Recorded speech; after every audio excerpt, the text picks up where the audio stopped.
O Conselho Nacional de Justiça faz censo para conhecer o perfil do servidor do sistema judiciário. Até o início dessa semana, cerca de 16 mil servidores responderam o questionário na página do CNJ. Nesta sala são mais mulheres, mas é difícil saber se elas são maioria no Tribunal de Justiça. Carmen trabalha aqui há 25 anos e conta que mesmo com tanta experiência é difícil saber quem é o servidor do judiciário. Todos os lugares que eu passei, a gente tem experiências novas, né? Então, aqui na diretoria também foi uma experiência nova e muito produtiva. Aprendi muita coisa. O censo do judiciário vai definir o perfil do servidor. Do dia 26 de agosto até o dia 9 de outubro, os servidores poderão participar. Vai ser bom que nós vamos saber quantos somos, né?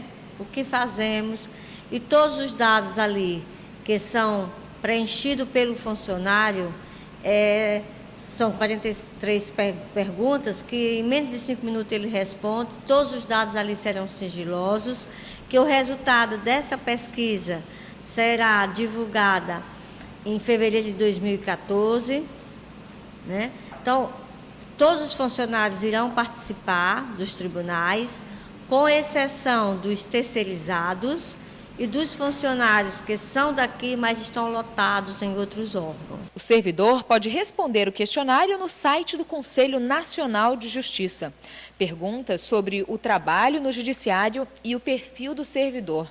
São apenas 5 minutos para responder.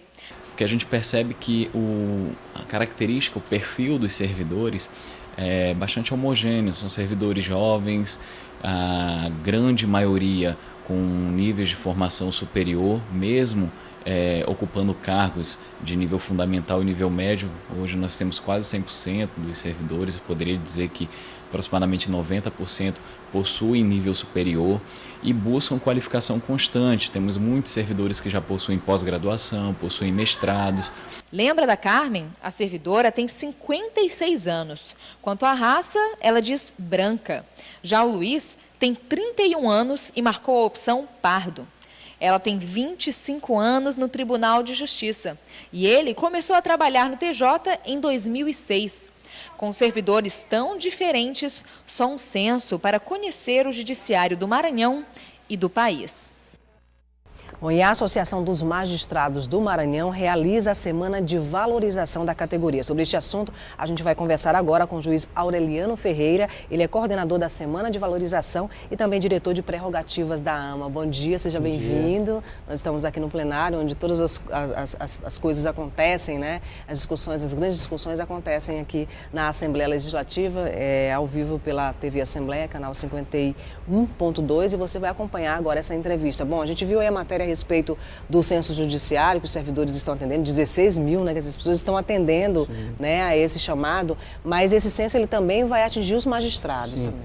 Né? O censo é importantíssimo para que a gente possa definir estratégias de atuação do Poder Judiciário, especialmente de capacitação de servidores e magistrados. Sem esse censo a gente fica sem um norte para determinar ações específicas e que são importantes para melhorar a prestação jurisdicional. Bom, a gente tem dois momentos no país, e aí que eu considero um marco legal, não sei se o senhor concorda comigo, que é a criação do Conselho Nacional de Justiça, né? Que inclusive ontem esteve visitando aí as unidades da FUNAC, aqui a preocupação com o cumprimento das medidas socioeducativas no Estado. E na fala do representante do CNJ, ele disse que ele viu muitos avanços no sistema judiciário no Estado, mas que o Executivo ainda precisa melhorar. Que mudanças que o senhor percebe, né, nessa relação do sistema judiciário com as suas ações? Olha, a chegada do CNJ realmente foi um marco para o Poder Judiciário brasileiro. E aqui no Maranhão isso é muito palpável, né? A qualidade da prestação jurisdicional foi incrementada substancialmente com a presença do CNJ, que estabeleceu um norte para diversas atividades que nós tínhamos que fazer. Essa prestação jurisdicional, infelizmente, tem encontrado alguns obstáculos, como, por exemplo, em relação à aplicação das medidas socioeducativas, a ausência de estabelecimentos adequados para que os menores sejam colocados, porque no caso do ECA, não é só prisão que a gente está falando, não é só a restrição à liberdade do menor, mas nós estamos tratando de medidas que visam uma readaptação daquele menor ao convívio social. Infelizmente, o Executivo tem falhado nessa tarefa em dar estruturas adequadas. A presença do CNJ esses dias aqui no Maranhão é justamente para a gente tratar dessa dificuldade incrível que nós temos. Embora a prestação jurisdicional tenha melhorado, nós estamos esbarrando em algumas dificuldades que têm sido provocadas pela ausência da atuação do Executivo. Agora, virou lugar comum, uma fala muito comum, a gente falar em morosidade da justiça. Isso tem a ver com essa estrutura também de falta de servidores ainda, de uma maior descentralização desses serviços jurisdicionais? Olha, essa questão da morosidade, da dificuldade de que o Poder Judiciário tem, às vezes, de dar vazão aos processos, ele tem um sem número de justificativas. A primeira delas talvez seja pela enorme litigiosidade que nós temos hoje. Só para vocês terem uma ideia, em 2011, nós tínhamos registrados nas diversas justiças no Brasil 90 milhões de processos judiciais em curso. Em 2011, foram julgados mais de 20 milhões de ações pelos juízes brasileiros. 16 mil juízes brasileiros julgaram mais de 20 milhões de processos. Mas vejam que é uma tarefa quase impossível do magistrado dar conta de uma quantidade absurda de processos. Os juizados, por exemplo, no Maranhão, já estão abarrotados, já tem 5, 6 mil, 7 mil processos. Então, é uma dificuldade crescente, a gente precisa de mecanismos para reduzir essa litigiosidade.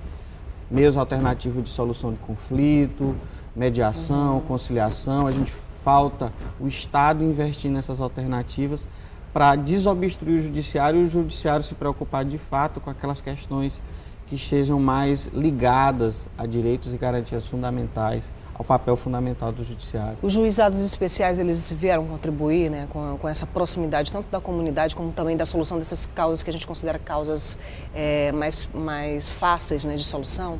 Sim, o juizado de pequenas causas, quando ele foi inicialmente imaginado, na verdade ele não foi imaginado para o tipo de demanda que ele tem hoje.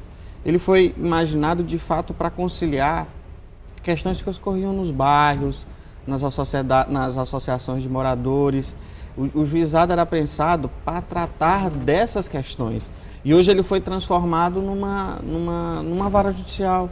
Está sobrecarregado também. Está sobrecarregado também. Então, nós deixamos de resolver questões que seriam fundamentais para o convívio geral da comunidade, que era esse o foco inicial do juizado, e o juizado se transformou numa vara judicial e nós estamos aí soterrados com esses processos e diariamente os juízes fazendo um esforço gigantesco para dar vazão a isso. Imaginem que nós temos juizados aí que têm uma distribuição mensal de 350, 360 ações por mês. Né? Por mais que o juiz faça audiências, despache, sentencie, muito difícil você dar vazão a esse volume mensal de processos que surgem nas nossas mesas diariamente.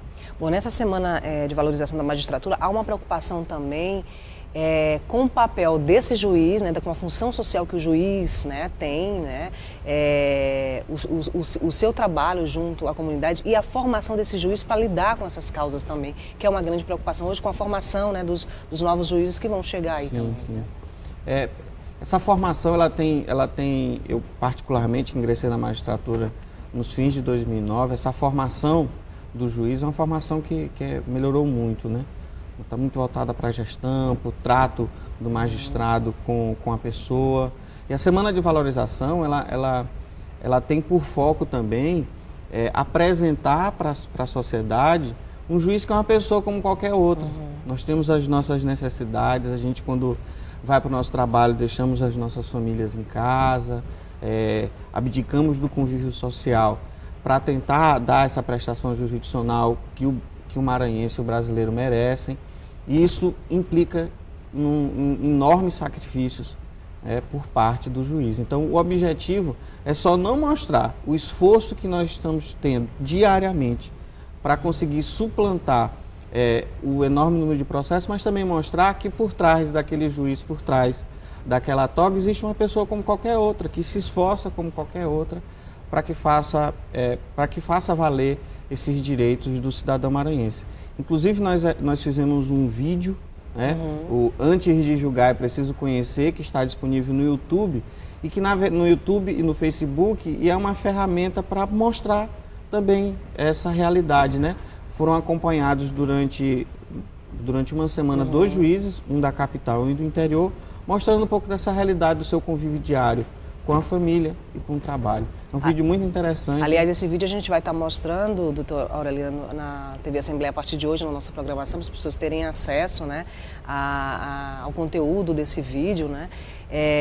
E essa justiça mais humanizada, é possível a gente pensar numa justiça, num direito que ele não seja tão positivista, que ele seja mais dialético, já que as leis elas são feitas a partir de demandas sociais e a gente vê cada vez mais no Brasil, leis de iniciativa popular aí sendo feitas, né, e tendo que ser cumpridas aí nas diversas esferas? Muito interessante que nos últimos tempos a gente tem dado vazão ao movimento popular que tinha sido esquecido, né? Depois do período ditatorial, enfim, depois dos grandes movimentos de direta já. E ainda bem que nós estamos retomando essa marcha. E isso é importante para o Brasil, para que a gente ocupe, o cidadão brasileiro ocupe um espaço que estava abandonado. O processo judicial, necessariamente, ele precisa ser dialético. Necessariamente, a gente tem que ouvir a outra parte, tem que ouvir tudo que as partes têm que dizer, nós temos que ter a capacidade de ouvi-las da melhor forma possível, para que os direitos, tanto de quem pleiteia, quanto de quem está sendo pleiteado, sejam atendidos.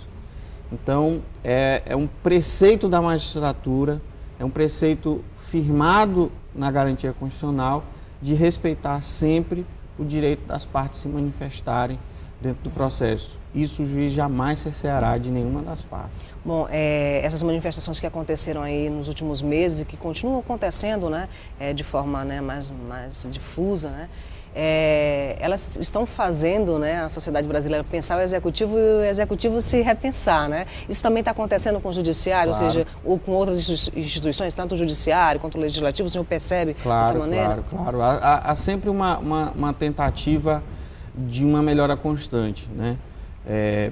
Partindo da cúpula do Poder Judiciário, que nos últimos anos tem feito um trabalho exemplar, inclusive no fornecimento de condições ideais de trabalho. Nós ainda estamos longe dessas condições ideais, mas há um esforço constante nesse sentido. E o magistrado ele não fica alheio a esses gritos que temos escutado nas ruas, né?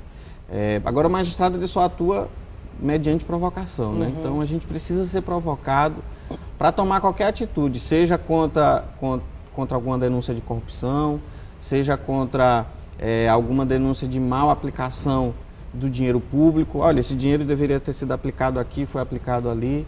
E sempre que provocado, o judiciário não vai esquecer dessas vozes que têm se apresentado diariamente nas ruas. Nessa semana de valorização, hoje a gente tem uma programação especial, o que deve estar acontecendo hoje? Bom, o lançamento da campanha Direta Já. Direta também, Já, né? Exatamente. A semana de valorização, a atuação do juiz ela é muito solitária. A gente se isola muito nos gabinetes. A nossa atividade é realizada dentro dos gabinetes. E visando quebrar um pouco com esse distanciamento que naturalmente a nossa função impõe, esse distanciamento com a sociedade, nós resolvemos fazer essa semana de valorização, que nesse primeiro momento serão realizadas palestras nas universidades com participação de alunos e professores, mostrando um pouco da nossa atuação, mostrando um pouco dessa realidade de nós magistrados enquanto pessoas. E ao final dessa semana, na sexta-feira, nós vamos fazer um ato público em favor da Direta Já nos tribunais de justiça. Porque, infelizmente, embora a Constituição de 88 esteja em vigor já há mais de 20 anos, no judiciário brasileiro, os juízes não elegem os presidentes dos seus tribunais, né? Isso é uma situação assim anacrônica, né? Uma situação meio absurda, porque só os componentes do tribunal pleno é que votam no presidente do TJ, dos tribunais de justiça como um todo. Então, o objetivo dessa campanha é alertar a sociedade para a necessidade de que os membros da mesa diretora, o presidente do tribunal, seja eleito por todos os juízes, que na verdade também participam na gestão administrativa do tribunal. Que é o juiz que está lá na sua comarca que conhece as realidades locais e que pode saber dessas necessidades e quem pode atender esses pleitos, né? Exatamente. Bom, a gente quer agradecer a sua participação aqui no Portal da Assembleia. Eu que agradeço a oportunidade, estamos à disposição para qualquer esclarecimento, qualquer circunstância, e convido a comunidade a participar dos eventos e assistir o vídeo e divulgá-lo, porque realmente é um vídeo interessantíssimo. Muito obrigada. Bom, a gente conversou com a Aureliano Ferreira, que é juiz, coordenador da Semana de Valorização da Magistratura e também diretor de prerrogativas da AMA. No próximo bloco, a gente vai ver a audiência pública discute sistema penitenciário no Maranhão. Instante só.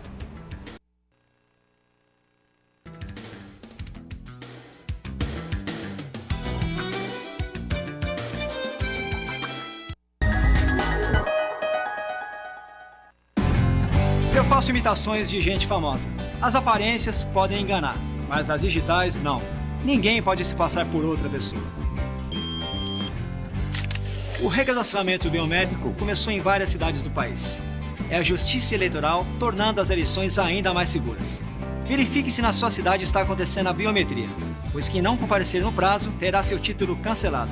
Saiba mais no site tse.jus.br. TSE, Justiça Eleitoral. Saúde na escola vai mostrar agora que a nossa alimentação merece atenção. Saúde na escola é pra toda hora cuidar da nossa visão.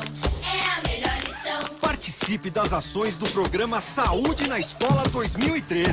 Cuidados com a visão, alimentação adequada e atividades físicas. Tudo no ritmo certo. Governo Federal. Dúvidas para abrir uma empresa? Lidar com fornecedores? Controlar o dinheiro? Enfrentar a concorrência? Calma, acesse o portal de educação à distância do Sebrae. Cursos de empreendedorismo, equipe de tutores e o melhor, é grátis. O que você aprende no mundo virtual, aplica no mundo real. Acesse e inscreva-se.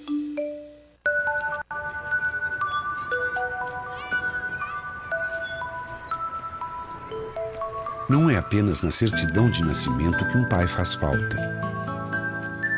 O Poder Judiciário sabe o quanto é importante para um filho ter o nome e a presença de um pai. Por isso, o reconhecimento de paternidade foi simplificado e agora pode ser feito em qualquer cartório de registro civil. Pai presente. O reconhecimento que todo filho espera. Os debates, discursos, votações, o dia a dia do Parlamento Maranhense, você acompanha na TV Assembleia. Direto do plenário na Gibi Aitel, fique ligado nas transmissões das sessões plenárias, segunda às 4 da tarde e de terça a quinta, 9h30 da manhã, com reprise às 6 da tarde. TV Assembleia, o Legislativo até você. Comissão de Direitos Humanos da Assembleia Legislativa realiza audiência pública para discutir a situação do sistema penitenciário no Maranhão. A audiência foi motivada por conta do grande número de fugas e mortes no complexo de São Luís. Agentes e servidores que atuam na rotina dos presídios denunciaram durante a audiência pública fragilidades no sistema penitenciário do Estado, principalmente no que diz respeito à segurança e monitoramento dentro das penitenciárias. São gestores do governo do Estado do Maranhão que está aí toda essa bagunça no sistema penitenciário e nada é feito, muito pelo contrário. Quem está mandando, quem ordena, é os presos hoje. O preso, quando quer sair de um sistema, de uma unidade para outra, ele sai. Se um preso quiser uma visita agora, ele terá. Quem manda hoje no sistema penitenciário é preso. Nós queremos que a realidade do sistema venha à tona para que toda a sociedade compreenda o que realmente é o verdadeiro sistema prisional hoje do Maranhão. Um sistema que ele está caótico. Você vê todo dia notícias de fugas, de mortes dentro do sistema, isso porque o sistema está fragilizado. E nós, enquanto sindicatos, queremos que as coisas sejam esclarecidas. Por que tanta morte dentro do sistema? Por que tanta fuga? Isso é inadmissível. São pessoas que estão lá pagando suas penas, mas são seres humanos. E isso é horta do Estado. O Estado é responsável por cada pessoa que está dentro do sistema, seja ela preso, seja ela servidor. Então, a nossa intenção é justamente para que, diante de uma audiência pública dessa natureza, venha procurar caminhos para que se resolva o sistema como um todo, para que se tenha dias melhores, se não se tenha esse quadro de hoje de tantas fugas, de tantas mortes dentro do sistema. Dados do Sistema Integrado de Informações Penitenciárias indicam que no estado a lotação é superior ao dobro da capacidade. São 5.263 presos para 2.111 vagas. Por causa do déficit de 40% no total de vagas, as 26 unidades prisionais do Maranhão estão superlotadas. A audiência pública reuniu representantes de órgãos públicos, instituições, movimentos sociais e sociedade civil organizada, além dos deputados que discutiram juntos a situação do sistema penitenciário maranhense. O defensor público Igor Almeida fez um balanço do atendimento realizado pela Defensoria dentro das penitenciárias. Segundo ele, 138 presos estão hoje sem guia de execução penal, esquecidos nas celas de São Luís. Já o juiz da Vara de Execuções Penais, Roberto de Paula, reconheceu as deficiências do Poder Judiciário e sugeriu uma inversão na lógica do sistema prisional. Qual seria a solução? Inversão da lógica do sistema. A lógica do sistema é você tem que inverter, descentralizar, encaminhar os presos para que fiquem nas unidades do interior, aqueles que são do interior, separar, como nós determinamos agora, que os presos provisórios fiquem em unidade de presos provisórios, que os definitivos de regime fechado ficam numa unidade fechada, regime semiaberto fica em unidade semiaberta. Isso foi determinado a SEJAP para que faça no prazo de 60 dias, porque a partir daí você tem condições de fazer um levantamento melhor de tudo isso que sabemos que existe dentro do sistema e que precisa ser solucionado. A audiência atende um requerimento do deputado Bira do Pingaré e foi presidida pela presidente da Comissão de Direitos Humanos da Assembleia Legislativa, deputada Elisiane Gama. A Secretaria Estadual de Administração Penitenciária mandou um representante. Segundo o corregedor, uma série de medidas no intuito de humanizar mais o sistema no Maranhão estão previstas ainda para este ano. Entre as ações definidas estão a valorização do servidor, a intensificação dos trabalhos de ressocialização, reformas em unidades prisionais e cursos de profissionalização. A partir das discussões e propostas que foram sugeridas, um relatório será feito e encaminhado para os órgãos competentes para que as providências sejam adotadas o mais breve possível. Nós teremos relatório e as instituições tomarão conhecimento e, mais do que isso, os compromissos aqui serão anunciados publicamente.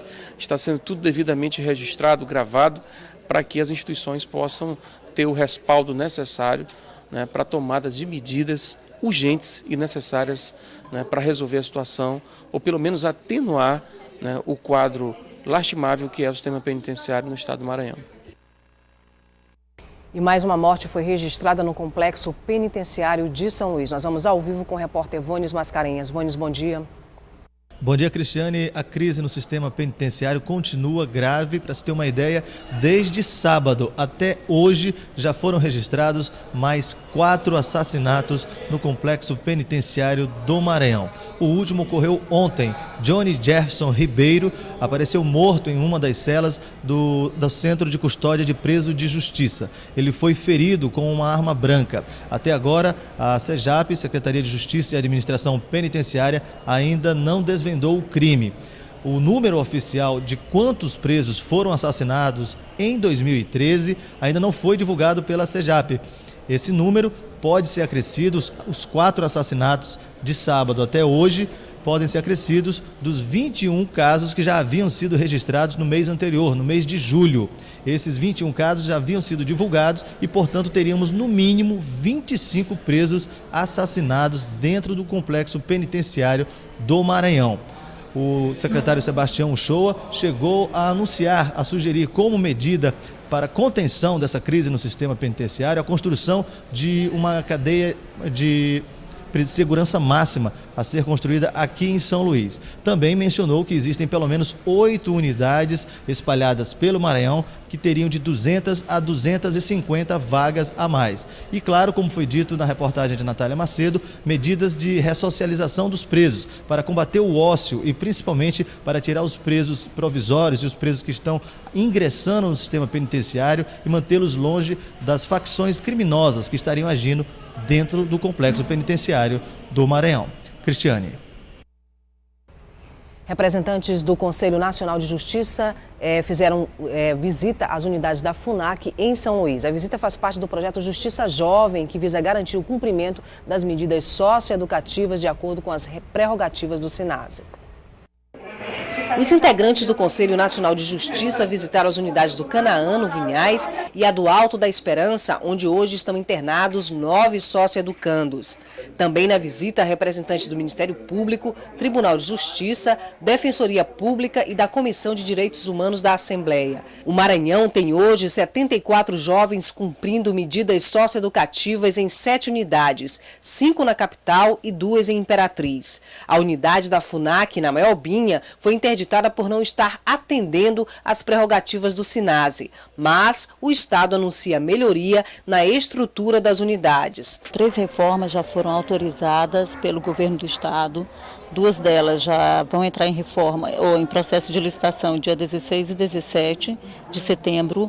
Uma outra já foi sinalizada pela governadora com a assinatura do decreto, com o recurso para uma outra unidade que vai funcionar a internação.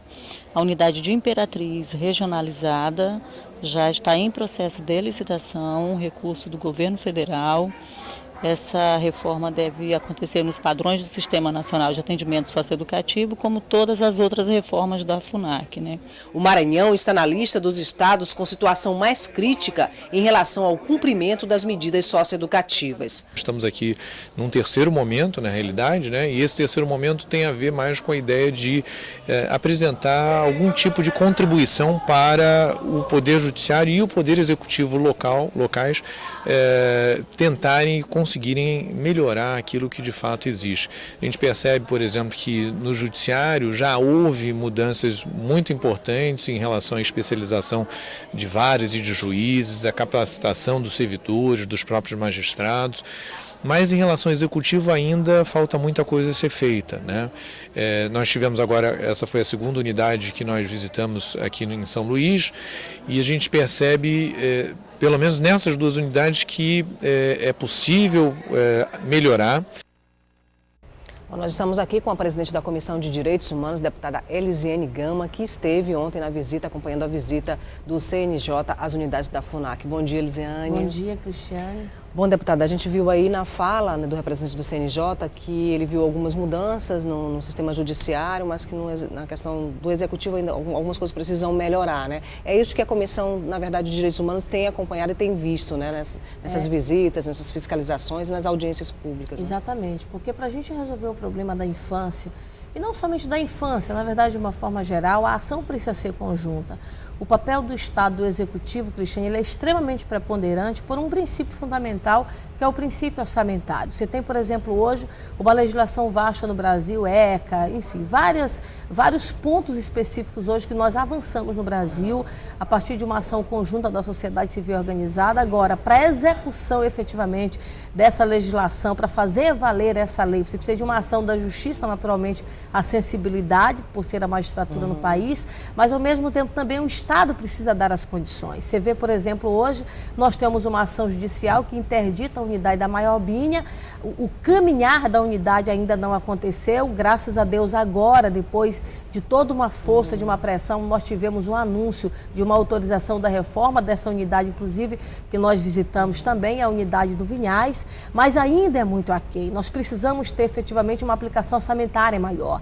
Se você tem uma aplicação orçamentária maior, você consegue, na verdade, fazer a execução das políticas, na verdade, que vem sendo trabalhadas. A vinda do CNJ para o Maranhão foi muito importante. Como ele colocou, não foi a primeira vez, foi mais uma vinda de uma etapa, de uma ação realmente forte, que não é apenas no Maranhão, no Brasil inteiro, mas que no Maranhão o problema é muito mais grave. Nós não temos hoje uma unidade dentro daquilo que estabelece o SINASE hoje funcionando, porque a unidade de internação permanente da Maiobim está fechada. Hoje nós temos 9 internos nessa unidade lá do Alto da Esperança, mas que não tem área de lazer, e um dos princípios é o lazer, para poder fazer o atendimento do menor, de quem realmente cometeu o ato infracional. Você não tem uma estrutura física adequada para fazer esse atendimento. E não é a justiça que vai resolver esse problema. A justiça pode forçar. Quem realmente tem que resolver é o executivo, e ele fez uma colocação realmente fundamental. Se não houver disposição do governo, nós, infelizmente, nós não vamos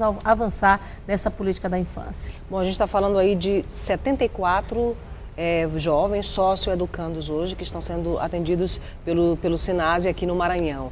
E a gente não fala esse não é um número expressivo, um número grande, né, que possa causar um caos no sistema. Então, seria, né, de fácil solução se houver, né, essa vontade política e esse orçamento para a execução. Exatamente. Agora, ao mesmo tempo também, Cristiane, está acontecendo um problema que é preocupante aqui. Nós temos, por exemplo, alguns adolescentes que estão internados, né, e a gente viu essa constatação ontem, um adolescente que estava internado por um furto de galinha. Ou seja, não é para estar internado, não é? A medida dele é uma medida em espaço aberto, não é uma medida diferenciada. E, na verdade, ele estava lá internado, enquanto que tem outros que deveriam estar internados e acabam sendo liberados porque não tem estrutura para ser recebidos. Então, esse realmente é um problema. O número de 74, que é o número hoje real daquilo que a gente tem hoje, tanto em situação de internação permanente, que é o de 3 anos, quanto de internação provisória, que chega a 74, talvez o espaço deveria ser ainda maior, talvez a quantidade de adolescentes ainda é muito maior. Mas, infelizmente, a estrutura é deficitária, é diminuída, não há espaço para isso, e às vezes até força o juiz a dar uma decisão diferenciada, exatamente porque não tem estrutura física para isso. Então, a gente precisa, de fato, abrir os olhos em relação a isso. Nós tivemos recentemente um debate amplo em relação à violência do Maranhão. Nós tivemos ontem aqui um debate na Assembleia, que a Assembleia Legislativa acabou de cobrir, que foi acerca do sistema prisional no estado do Maranhão. Se você vai hoje, por exemplo, na penitenciária, Cristiane, a maioria absoluta dos internos hoje do sistema prisional tem de 18 a 29 anos de idade, ou seja, são jovens que não foram tratados adequadamente, são jovens que não tiveram a aplicação da medida socioeducativa à altura para ser reinseridos na sociedade e ter uma convivência normal, e que infelizmente acabaram indo para o sistema prisional convencional. Então, realmente esse é um problema. Se a gente não atacar a base, que é exatamente essa origem, nós vamos infelizmente perpetuar ainda mais e trazer muito mais violência para a sociedade. Agora, Elisene, os números da própria Secretaria de Administração Penitenciária mostram que só esse ano foram 21 mortes no sistema penitenciário do Maranhão. E ontem, enquanto acontecia a audiência pública que tratava da questão aqui, uma morte acontecia no complexo de São Luís, né? Então, a gente já tem aí 3 mortes registradas esta semana, são números oficiais que a nossa produção apurou hoje pela manhã junto à assessoria de comunicação da Secretaria, né? Quer dizer, há muito ainda para se fazer e é preciso urgentemente pensar esse sistema agora, né? Cristiane, quando a gente fala em pena de morte, você analisa alguns estados da América do Norte, você analisa alguns países no mundo, e aí te choca muito essa ideia da pena de morte, né? Mas, na verdade, no Brasil e no Maranhão acontece uma pena de morte de uma forma não institucionalizada. Ou seja, dentro do sistema prisional hoje que nós temos, são pessoas que estão lá com privação de liberdade para cumprir, na verdade, uma pena por um crime ou delito que cometeram, mas que, na verdade, eles acabam sendo assassinados. Você vê 21 mortes num espaço pequeno de tempo, Cristiane, é um número exorbitante. O estado do Maranhão é um dos estados do Brasil que tem a maior quantidade de mortes no sistema prisional. E as pessoas dizem assim, olha, direitos humanos só olha para o sistema prisional. Na verdade, nosso olhar para o sistema prisional é um olhar para a sociedade. Se você coloca uma pessoa dentro do sistema prisional, ele não consegue, na verdade, ter essa transformação, ter a ressocialização, ele volta para a sociedade pior do que entrou lá. E isso realmente é um problema sério. Então, você tem superlotação, você tem um não atendimento do profissional, do agente penitenciário à altura por parte do Estado. Aí você tem realmente o emaranhamento emaranhado de problemas que acaba resultando em fugas, que acaba resultando em assassinatos, e sabe-se lá de qual forma isso acontece. Nós temos assim denúncias graves, não é, de pessoas que inclusive às vezes há uma certa até conivência dentro do sistema. E isso realmente é um problema grave. Nós temos uma outra situação, Cristiane, que está hoje sendo investigada pela Corregedoria, um preso que a gente não sabe o que aconteceu com ele, não sabe se ele fugiu, foi denunciado à comissão, exatamente, não sabe se ele fugiu, não sabe se ele morreu, e nenhuma resposta do Estado até o presente momento foi dada. Então, a família precisa minimamente saber o que aconteceu para chorar a morte do filho, ou então esperar que esse filho volte. Então, realmente, isso é um problema. E o que na verdade é tudo isso? A falta de um olhar prioritário para o combate à violência, porque quando a gente olha para o combate à violência, a gente olha para a educação, a gente olha para o combate às drogas, mas também a gente olha para o programa de ressocialização do sistema penitenciário, que infelizmente não está acontecendo no Maranhão. Deputada, ontem nas falas, inclusive vamos falar do juiz, ontem que participou da audiência pública, a gente viu uma sugestão que seria, em vez de você construir penitenciárias para 1.500 presos, construir penitenciárias menores e mais descentralizadas, onde esses presos pudessem ficar mais próximos de suas famílias, ou seja, no máximo de 150 presos, para que eles pudessem ser reconhecidos e chamados pelo nome. Essa seria uma alternativa que inclusive já está sendo colocada em prática em outros locais? Olha, eu acho que a ideia realmente de regionalizar é uma ideia importante, muito embora a sociedade não consiga assimilar isso. A sociedade ainda é muito resistente em relação a isso. Se você vai construir uma escola, todo mundo aplaude, é fantástico isso, mas de repente você resolve construir uma penitenciária, é uma revolta da população, exatamente pelo sentimento da não ressocialização. Então eu acho que além da questão do presídio regional, o que a gente precisa adotar é uma outra forma de trabalhar o sistema prisional. Uma outra forma, por exemplo, como hoje é adotado no APAC, não é? Que é um método diferenciado que faz a ressocialização do apenado. O que acontece? Lá você inclui educação, lá você inclui inclusive uma educação religiosa também, porque é um trabalho muito bem conduzido pela Igreja Católica. E a gente tem só uma unidade aqui em São Luís, né? Uma unidade em São Luís, e nós também temos no interior, que foi iniciado na cidade de Pedreiras, né? Mas, infelizmente, esse método que nós fizemos um pacto nesta casa, quando eu digo nesta casa, ainda na antiga casa, lá na Rua do Egito, e que, na verdade, não foi cumprido. E aí você fala, por exemplo, hoje o preso ele é citado pelo número, ele deve ser chamado pelo nome, como acontece na APAC. Ao mesmo tempo lá, às vezes o interno ele tem até a chave da própria cela, para você ver realmente a forma de ser diferenciada de ser trabalhado. Enquanto um interno do sistema prisional você gasta quase R$2.000 para tentar ressocializar, que não ressocializa, lá você gasta em média de R$200 a R$300. Então você vê que é uma redução significativa, o método é diferente e ao mesmo tempo também o investimento é menor e o resultado é extraordinário para a sociedade. Então, no meu entendimento, esse método cidadão, não é? Precisa ser adotado no sistema prisional sob pena da gente piorar ainda mais o sistema e trazer resultados catastróficos para a nossa sociedade maranhense, que, aliás, é um problema grave. Nós temos falta de policiais militares, nós temos falta de policiais civis, nós temos falta de agentes civis. É um problema realmente grave. Então, nós precisamos mudar a forma de trabalhar para a gente poder ter um outro resultado.